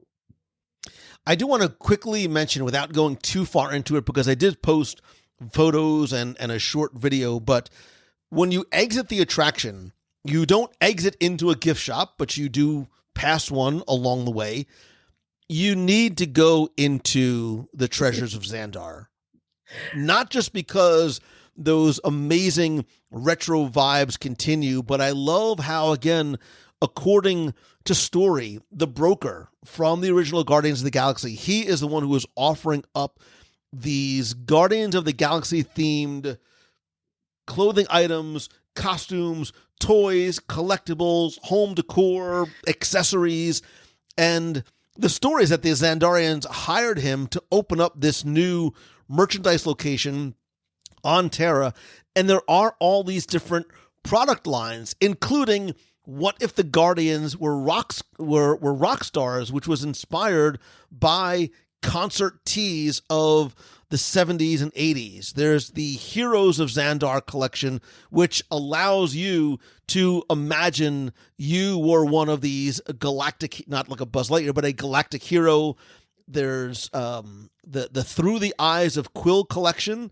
has that Peter Quill going back to the 80s nostalgic vibe. There's the Honorary Guardians collection, so you can sort of be and sort of show off your rank as if you were a Honorary Guardians of the Galaxy. And there's the Groot Through the Years collection. Lots of different toys. There's also some things that weren't out yet, like the Yondu fin that lights up and has the arrow. Like, there's a lot. They are going to pay for this attraction in the first week because the merch is so super cool, and I could not help but smile at that retro EPCOT map T-shirt that said spaceships on it. Yes, and it's just so smart. And that coffee mug with the hexagonal coffee mug, really, really well done merch. Go ahead, Becky. I was just going to say, my only thing is, who thought it was a good idea to bring fanny packs back? That's everybody. My only. Everybody thought they were fanny packs. I know. That's just showing my age, because I went through one, time period, and we're going back to that. Becky, I never stopped wearing fanny packs. Now finally I'll stop getting beaten up. But there are turtleneck with the chains around it too. You hang out the Rock, right? Listen, I've got my Capezios and my Cavalry cheese and my Hypercolor T-shirt. Oh my God! If I could find a Hypercolor T-shirt, that's what they need. Oh, don't give my idea. Well, no, it's probably on the way. I'm literally going to look on eBay right now for a Hypercolor T-shirt. Say they're probably just sitting out on a boat, waiting to be offloaded. So who am I kidding? Probably. Talking about Hypercolor, did you get a chance to see the other mug that they have? They have a Guardians of the Galaxy mug, and on the front it has the logo, and on the back it has the picture of Peter and Meredith from their trip to EPCOT, and it lights up when you put hot water in it. Oh, yeah, that's so cool. And there's also, I think it was one of the notebooks or something, has the same photo on the inside, and you have to warm it up by rubbing it, and then you can see the photo. So really, Hypercolor is back. Here we go. And Peter Quill's jacket too. I know that's going to be something that everybody is going to I will want tell you, when they it runs see a little snug. I tried one on the live video. I had to bump up a size. It's and it's Florida. We don't need it. Right. The merchandise is super cool, and like the attraction, there's something for everyone. There is a unique photo pass. There's a couple of unique photo pass opportunities, including getting your picture in a photo pass passport that you can have on your My Disney Experience app. Obviously, the attraction opens on May 27th. It is one of many firsts, right? It's the first coaster at Epcot. It's the first reverse launch for Disney Coaster. It's the first, they're calling it an Omni Coaster, and it's the first Walt Disney World attraction that we get to feature Guardians of the Galaxy. And what I think it really is not a first of, but continues to demonstrate, is the remarkable imagination in Imagineering, in being able to seamlessly integrate so many different things into this attraction. And you were talking about sort of how this attraction ranks, Jeremiah, in terms of intensity and accessibility. The question that I found was being posed and continues to be posed, and I think will be for a long time, is, where does this attraction rank overall in Walt Disney World? Is it the best coaster in Walt Disney World? A lot of people were a resounding yes. Is it the best coaster in any Disney park? That's another conversation, but it's tough not to get caught up in the initial hype when you first get off the attraction. But where does this rank for you in terms of Walt Disney World attractions? And I know you can't compare Guardians of the Galaxy with, a slow-moving boat ride, but in terms of whatever sort of how you qualify this and define it, where do you sort of rank this attraction in overall Disney attractions? So this was a tough one for me. And I have to go a little bit of backstory. I had the chance to ride Pirates in Shanghai. Came back, and the first thing I said to a friend was, that is the best attraction in the world, period. His response was, you haven't ridden Mission Breakout yet. And I will admit, when I rode Mission Breakout, that, for being a basic drop, not even tower here good, the addition of the Guardians made that attraction easy in the conversation for the top 5. Cosmic Rewind, I will say top 3. I won't say which is which. Tower of Terror, Rise, and Mission Breakout, which is funny because none of those 3 are Disney properties, but hey. Interesting. I'm with you. I'm going to say in the top 5 because, I mean, I did too. I was able to ride Pirates in Shanghai, and that's way up there. Oh yeah, no, I'm going just Disney World. Just Disney World, okay? Because I was going to say, if I'm looking at the entire planet of Disneyness, I'm looking at top 5 because there's. Yeah. And it might be up there in the top 3. I really have to think about that. That's a great question because I could easily go, yeah, it's in the top 3. But in all honesty, I mean, it's great. It's an awesome ride. If you're looking at just Disney World, then yeah, clearly it's going to be top 3. So I'm going to say top 3 for Disney World, top 5 for international. Yeah, I mean, there were people, and I certainly want to hear from you who's listening. When you get to ride this, where do you place this in the Disney World conversation in terms of how you define what is the best or not? And then again, overall internationally is another question. A whole nother conversation. What I think this does do, though, is, and again, I try not to get caught up in the sometimes the trap of superlatives and hyperbole, but I think this is a game changer attraction. And I wanted to take time before I said it when I first got off, and it's been a few days, and I still feel that way in terms of how we define what a quote unquote e-ticket attraction is. I think it is one that very clearly raises the bar, not just for Disney, but for everybody else, which is a good thing for us as guests and visitors. But I think it does. I think calling it a game changer attraction is very much applicable for so many of the reasons that we just touched on. Agree or disagree? Absolutely. I'm going to totally agree with that, and also say that it just had that motion feel. You know, the attractions like Rise and Mickey and Minnie's Runaway Railway that have that trackless system. While this coaster is on a track, it's moving so freely and so smoothly that it almost feels like that trackless floating. It's a game changer in a lot of ways, but the way it made me feel when I was on board that attraction because of the motion and what it was not doing or doing to my body as we moved around. It's really exciting how technology has come forward. And like you said, it raises a bar and makes you wonder what the next bar is. One of the things that I found myself definitely channeling Lou Mangello in this statement was when people were asking me what I thought of it. It goes back to the original Star Tours. That was something we never experienced before, something brand new. It was the game changer, and it had the comedy. It had the humor, and that is everything that this attraction has. It brings everything into the 21st century of what we need to start looking at. You know, yes, I'm a big fan of dark rides. The track list, that's all something that is great. I love it. But this combined everything, like humor, dark ride, coaster, thrill, and again, humor to no end. And it's one that I am incredibly excited to ride once again, experience it again with friends and family, especially watching them experiencing it for the first time and seeing their reaction when they come off. Becky, you mentioned, I think that if you're wondering, curious, frightened, if you are able to ride it at least once, absolutely do it. When Lightning Lane becomes available, do it, but make sure you do the queue at least once, so you can experience it.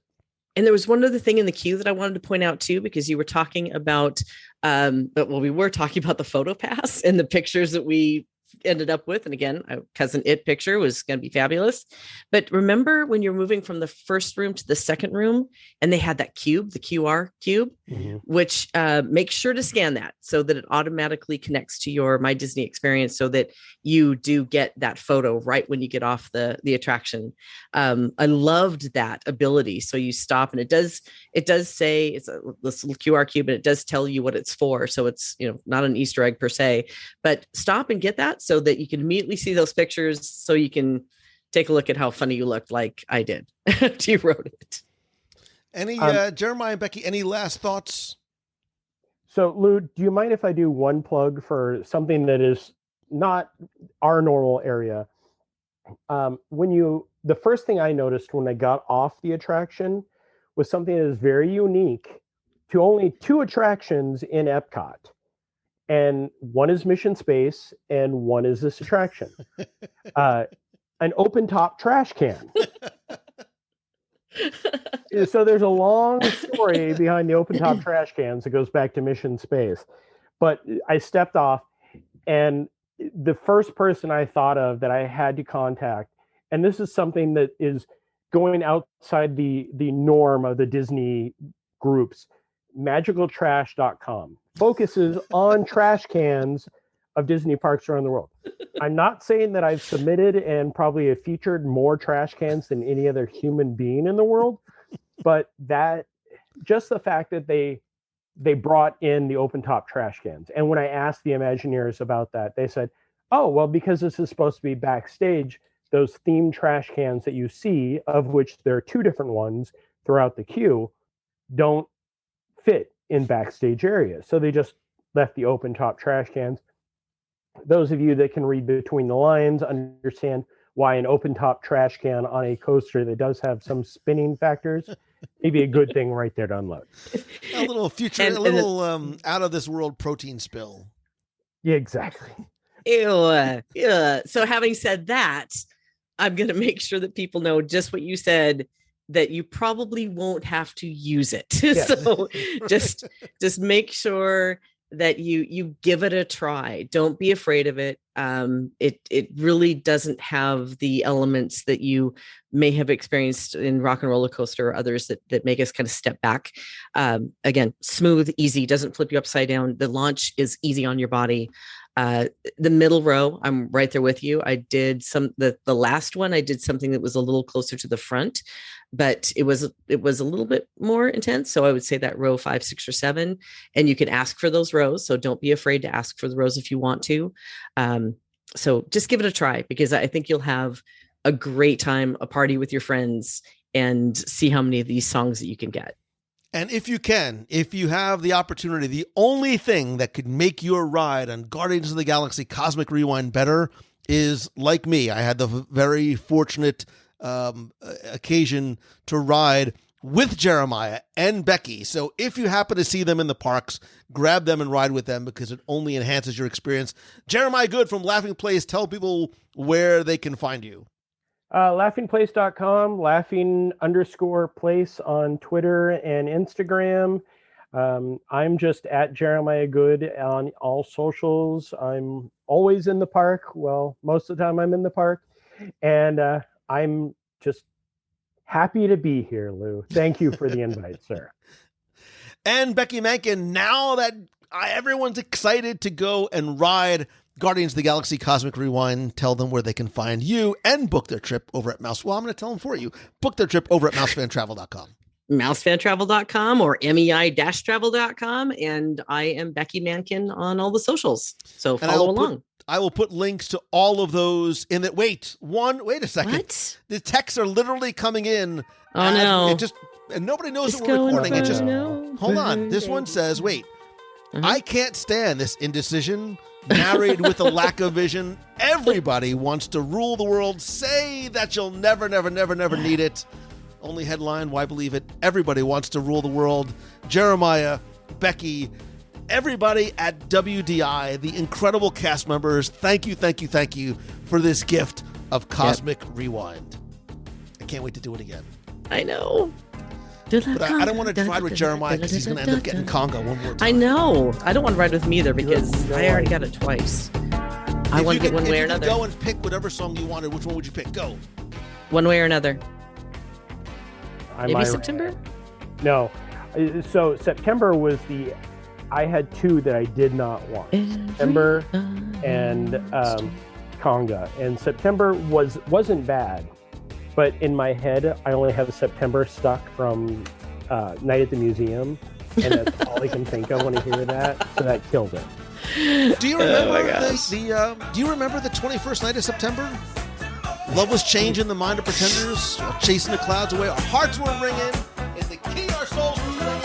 It was 2 days before my birthday. What can you say?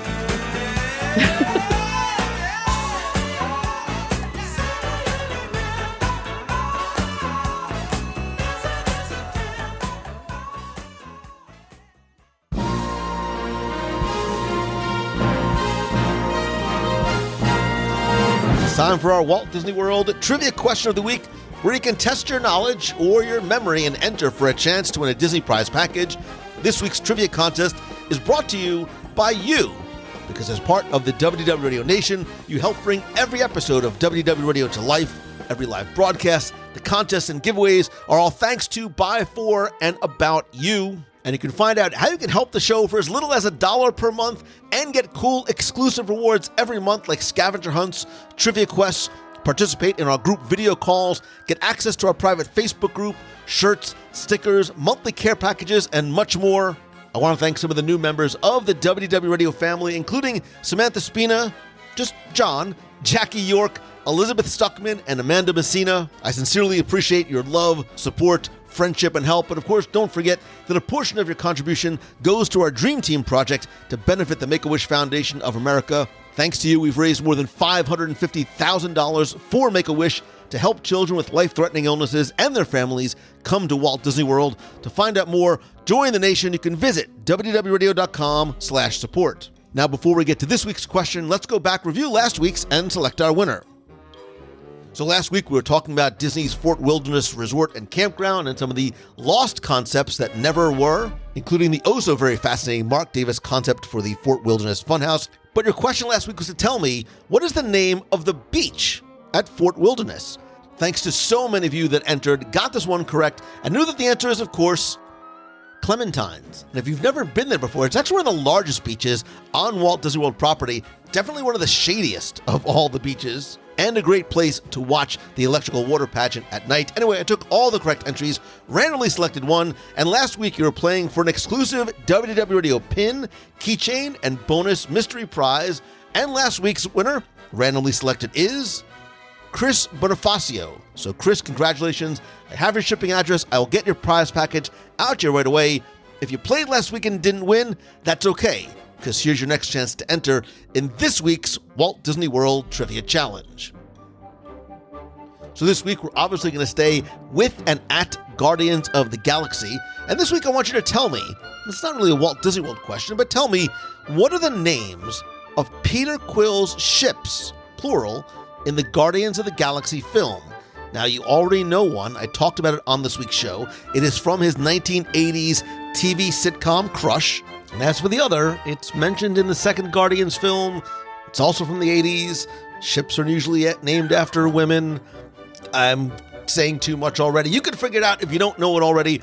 Just tell me the names of Peter Quill's ships in the Guardians of the Galaxy films. And this week, you are not playing for a WDW Radio pin and keychain, although I might throw in as well. But you are playing for an exclusive Guardians of the Galaxy Cosmic Rewind item. This is a Walt Disney Imagineering exclusive pin that was only available at D23 Expo those years ago, and it's a limited edition of 400. It comes in a box. It is the Guardians of the Galaxy Cosmic Rewind logo. It is very cool. You cannot find these anywhere, and I think it'll make a very nice addition to your collection. Even if you don't have a collection, it'll make a very nice start to your collection. So to enter, go to WDWRadio.com, click on this week's podcast, use the online form there. You have until Sunday, May 14th at 11:59 p.m. Eastern to enter. So good luck and have fun.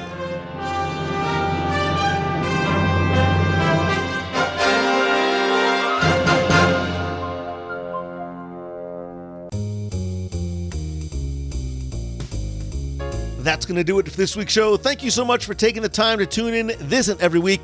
I'd love to hear your thoughts on Guardians of the Galaxy Cosmic Rewind. You can come be part of the community and conversation by being part of our WDW Radio Clubhouse on Facebook at wdwradio.com/clubhouse. I'd also love to connect with you elsewhere online. I am at Lou Mongello on Instagram, Facebook, Twitter, LinkedIn, and be sure to like the WDW Radio page on Facebook at facebook.com/WDW Radio, and be sure to turn on notifications on the page and in the Clubhouse group. This way you don't miss anything, including our live Facebook broadcast every Wednesday, 7:30 p.m. Eastern. I'm sometimes out and about as we talk and walk and ride, sometimes eat from the parks, or I do my Top 5 Live Disney Plus Pick of the Week, your questions, contests, trivia games, and lots more, again, every Wednesday at 7:30 p.m. Eastern. Also be sure and join our spoiler support group to talk all things Disney, Marvel, and Star Wars and Disney Plus spoilers at wdwradio.com/spoilers. And of course, as much as I love connecting with you online,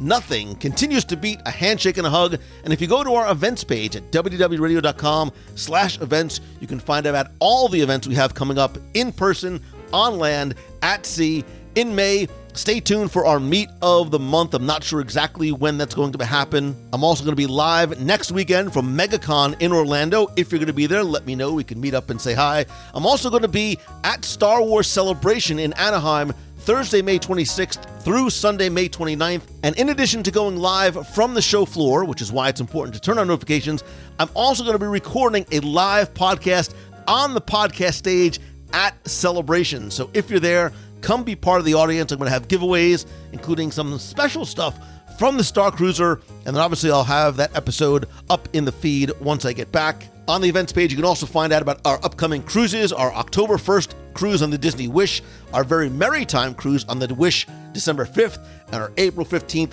Disney Fantasy 8-night overnight in Bermuda and Bahamas cruise. Again, you can get a free no obligation quote from our friends over at Mousefan Travel by visiting wdwradio.com/cruise. I also love to help you, not just by connecting you and bringing you some of this Disney, Marvel, and Star Wars magic, but by helping you turn what you love into what you do through speaking, coaching, my weekly mastermind group, which is forming now, launching in June, and other events. You can go to LouMongello.com, find out how we can work together one-on-one in those small groups. My Momentum Weekend Workshop in Walt Disney World is coming back this fall, and by coming to speak to your conference, your event, or to your school.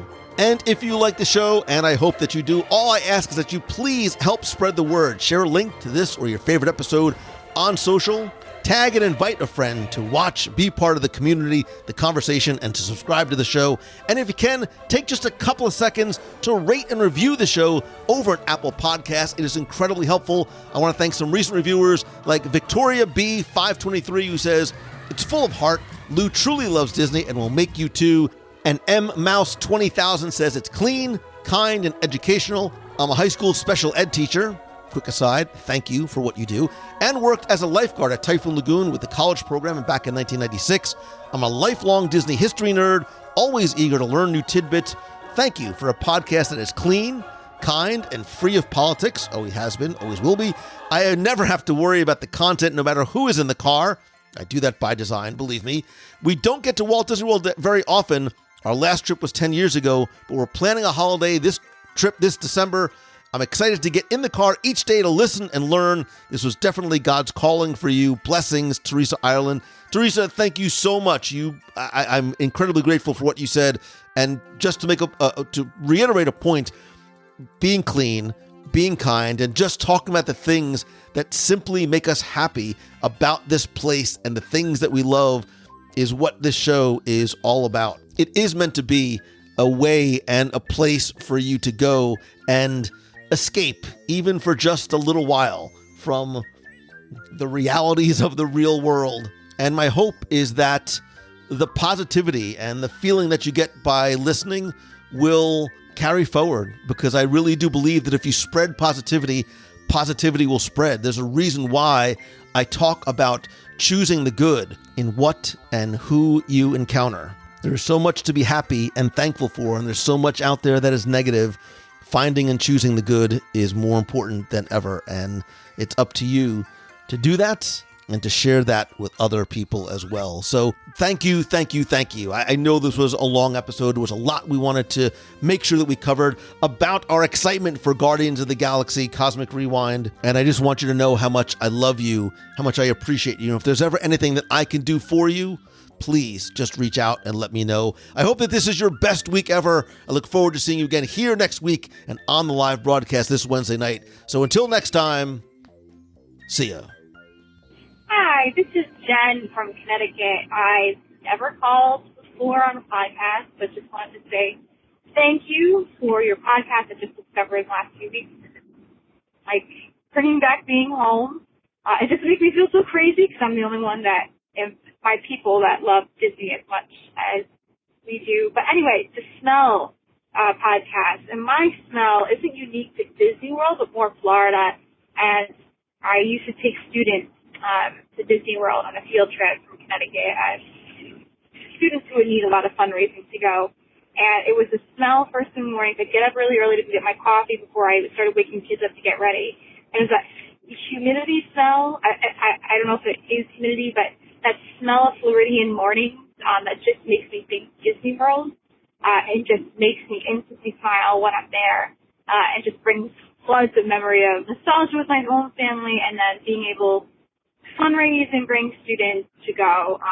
So that's my smell, but thank you so much for all that you do and take care. Hi, it's Elizabeth from Massachusetts. Wow, I've had a very busy 2.5 weeks, but essentially I was in Disney World for the springtime run, and Lou and running family, I saw you guys, but by the time I processed that it was all of you on the boardwalk, I ran right by and didn't even realize.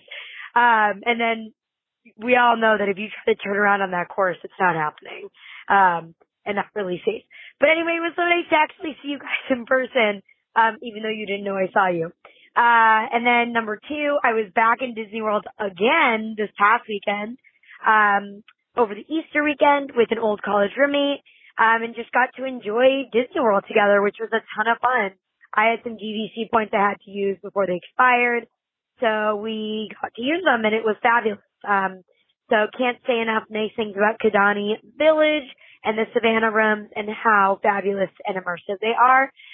Just finished listening to your latest episode about the smells and revisiting the smells, and a ton of fun to listen.